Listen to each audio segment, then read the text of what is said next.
মাথার টুপিটা খুলুন, ডান হাত উঁচু করুন, বাঁ হাত এখানে রাখুন।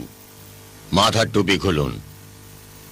ডান হাত উঁচু করুন, বাঁ হাত এখানে রাখুন।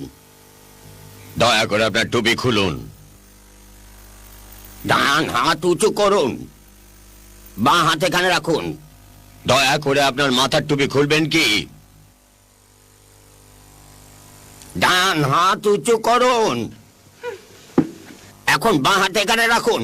মাথার টুপিটা খুলুন। ডান হাত উপরে তুলুন। এই টুপিটা ছাড়তে পারছেন না? তোমার ডান হাতটা উঠাও। ডান হাত উপরে তুলুন। বলুন, যাহা বলিব সত্য বলিব, সত্য ছাড়া মিথ্যা বলিব না। কি? বলুন, যাহা বলিব সত্য বলিব, সত্য ছাড়া মিথ্যা বলিব না। তুমি কি মনে হরো মই মিছা কথা কমু? আমি বলছি, বলুন, যাহা বলিব সত্য বলিব, সত্য ছাড়া মিথ্যা বলিব না।